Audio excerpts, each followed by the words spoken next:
Welcome back to our series Living with Diastasis Recti. If you don't know what diastasis recti is, it is simply the separation of the muscles in your abdomen when you're pregnant, probably as a result of the weight of the baby. And after childbirth, the muscles don't come back together immediately, and you find out that your tummy bulges out and won't go in, at least not immediately, and for some of us, for a long time.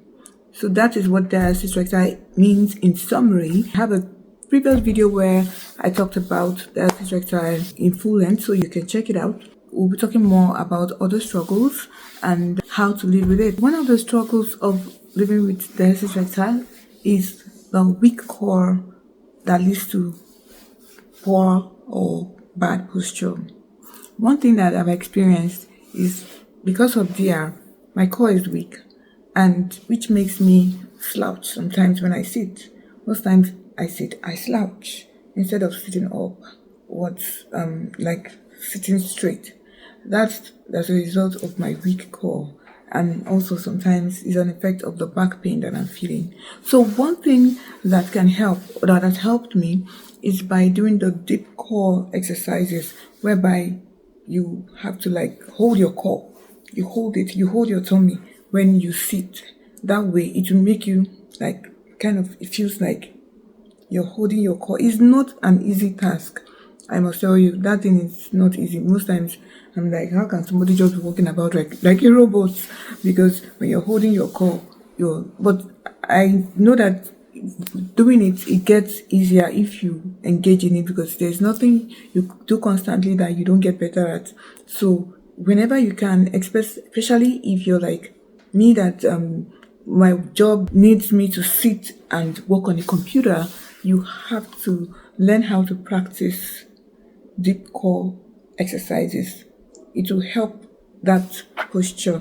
Another thing you can do, if you're the type that sits in the office or you do a 9 to 5 that you have to sit still like all the time working on the computer, you can use a back support. It also helps. I got one off Amazon that I attach to my chair. You can also move it around. You can attach it to sit in the car when you're driving, so that it supports your back. Because I tell you, the back pain is not funny. So that is why you have to take it very seriously. Because if I knew what I know now, I don't think my back pain would have gotten this worse. I'm sharing my experience so that you can learn and get better. We can all also learn, because this channel, if you know, or if you're doing something that is helping you, please feel free to share it in the comments. I am willing to learn. Another struggle is the fact that we feel defeated. By that I mean, sometimes you dress up and you want to go out and you don't even look the way you look at yourself, and you don't like what you look like. You struggle with combining clothes, because especially those bodycon clothes or tight fitting clothes make our tummy bulge out. So for me, there are some clothes I don't even bother buying anymore, because I know that if I wear them, I don't like what I'll be looking at. So I don't even buy them. So you know your body type. I think one of the ways that can help you is by knowing your body type and buying clothes that are comfortable for you. Even the fact that we have to wear, sometimes when I dress up, when I had my baby, and I will have to wear this belly wrap or the girdle, whichever one, and I will be, you know what, that thing makes me feel so uncomfortable at work that you become cranky. People don't know the reason you are cranky. Those things are very uncomfortable. I don't know about you, but for me, it's very uncomfortable, and it gives me headache. This is where it takes in my head. And imagine you're doing brain work, you're working with numbers, and you're uptight, you're cranky. Anybody that talks, like, you don't even want to sometimes even relate with anybody, because you're feeling uncomfortable, and it is normal. It is not. It's not out of place for you to feel uncomfortable because you're wearing something that is not comfortable. So for me, at some point, I just had to keep wearing it, because I wanted to look. Of course, I'm in an office. I wanted to look good. I don't want people to past comments, or I don't want people to ask me any questions. Are you pregnant again? Because that's another point I'm going to come to. So because of all of this, we feel very defeated. We feel very uncomfortable sometimes. So one of the ways it may look like one of the ways I've been able to help myself with that point is I stopped wearing those things. But did it come easily? No. I stopped wearing all these belly wraps, all those tights, these things that will help shape the tummy, especially when I'm going to work. But it has its own issues too. When I stopped wearing it, I get questions like, "How many months gone are you? When is your due date for delivery?" And all those side comments, all those kind of things. I get asked those questions all the time. But you know what? I learned to live with it. Sometimes when you even ask me, I'll tell you, "Oh, in 5 months' time, oh, if I just want to be goofy, I'll just tell you, oh yeah, my EDD is just so it and just so it," because I was just playing along, right? Because I didn't want to feel bad, because those questions it made me feel bad. I was hurt sometimes, but as time went by, I just learned to live with it. And because I had the encouragement from my darling husband, he was actually my biggest encouragement. He kept on thinking, stop wearing this thing, because he knows I tell him how uncomfortable I am. He sees it, how cranky I'll be, especially when the headache starts, and or even if we go out for events, I'll just be like, "Oh, let's go home," and that's because I'm uncomfortable. I don't know if anybody can relate with what I'm saying, or if it's just me that feel this crankiness when I wear those girdle or those belly wraps, because they are really tight. Sometimes you have to fit yourself in because you want to wear this nice looking dress for an event. Sometimes for an event of 1 or 2 hours, it may be worth it, but for work that is 9 to 5, which is 8 hours, for me, it wasn't working, so I had to stop it. Let me know in the comments, how is your own going? Do you ever feel this uncomfortable? Do you feel cranky when you wear the girdle, the belly wraps, and the likes of it? Let me know. There's also this struggle of feeling frustrated with slow progress. For me now, I've been living with DR for over 7 years, and imagine every time maybe you're putting in the work, you're seeing little or no progress. I feel like it's taking forever. Nothing is happening. I'm putting in the effort. Those frustrations make me, I just stop doing anything. Then after a while, I pick up myself again and I start running again. I start doing some exercises, I start doing some things.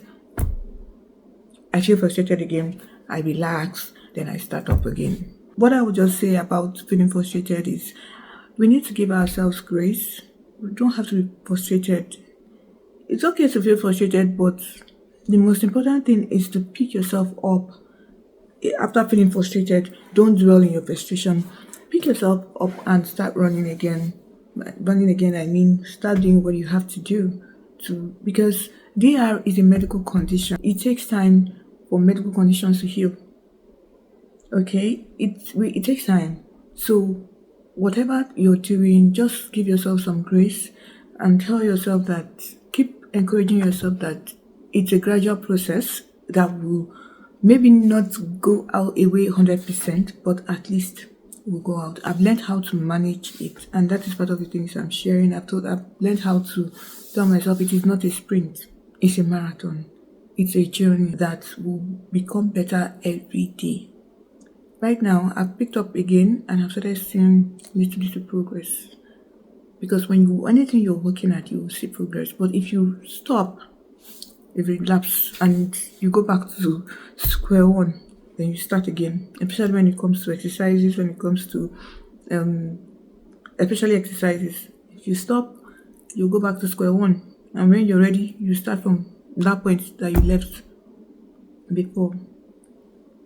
So, I don't know if anybody can relate to this point. You can also share. Let me also know how you deal with yours, the frustrations of living with them there.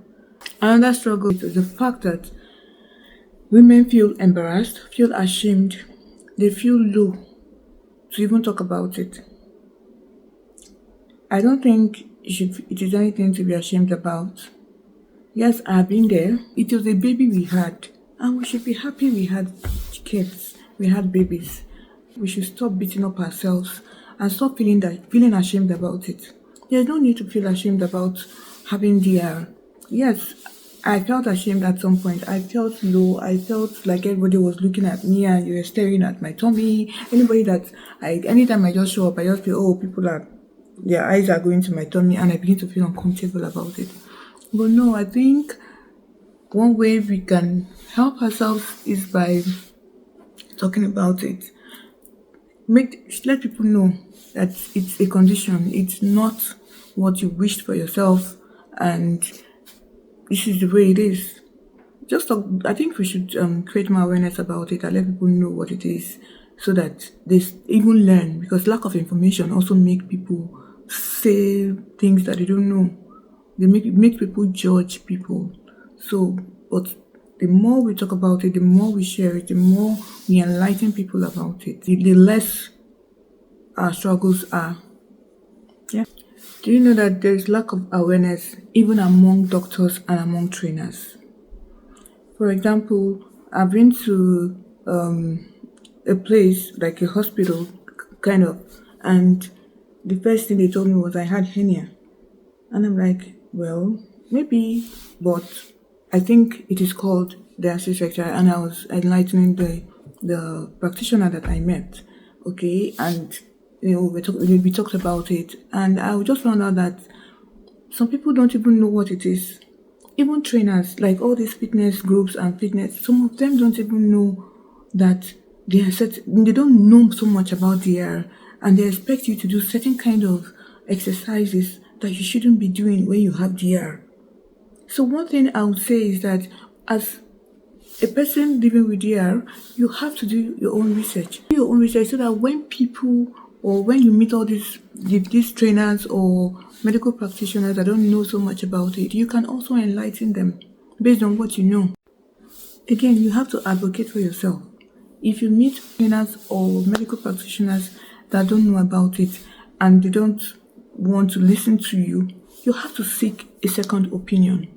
I've talked about it before. I have sought different opinions to be sure that we are all on the same page. So you seek another opinion, a different opinion. You can go to another place. Then again, when I mentioned about some of these trainers, the fitness trainers that will tell you to do this kind of app, because of what I know, I tell them straight up that I can't be doing planks. For example, I can't be doing those kind of exercises. It is not good for my core, for my stomach muscles. It is worsening it. And they give me this, I'm like, I can't do it. I sensitize people now on the kind of exercises that I can do and the ones I can't do. Some fitness trainers, trust me, they have no idea of what they are. And you won't blame them because they are guys. Most of them are men. Even the women, some of them don't even know about it. So you have to create that awareness. You have to talk to them about it. And if they are not forthcoming, if they don't want to listen to you, please look for another fitness person or another fitness coach or another opinion, but don't dwell there and make them worsen your situation. Okay. In conclusion, I just want to say healing takes time. Let's be kind to our body. Let's be kind to ourselves. Let's be patient with our body, because it is a gradual process. It is not a sprint. It is a journey. It is a marathon. Let us also know that because healing takes time, let's not be frustrated when we are not seeing the progress that we want to see. It is very crucial for our mental health. And if you are living with diastasis recti and you're watching me right now, please share in the comments. I would like to hear from you what your biggest struggle with diastasis recti is or struggles are. because maybe I didn't mention one or two of the struggles. I think I've mentioned about 8 struggles now, or effects of the DR. But please share with me in the comments. I'll be so happy to hear from you, to know what your struggles are, or your biggest struggles are, and what you're doing to overcome it. If you have watched this video to this point, I greatly appreciate you, and I want to say thank you. Please feel free to like, to share this video with your family and friends, and also click on the notification bell so that you'll be the first to know when I drop the next video on this series of living with diastasis recti, DR for short. Till I come your way next time, I hope you had yourself a wonderful and amazing day. Take care of you. Remember, be kind to yourself. Bye.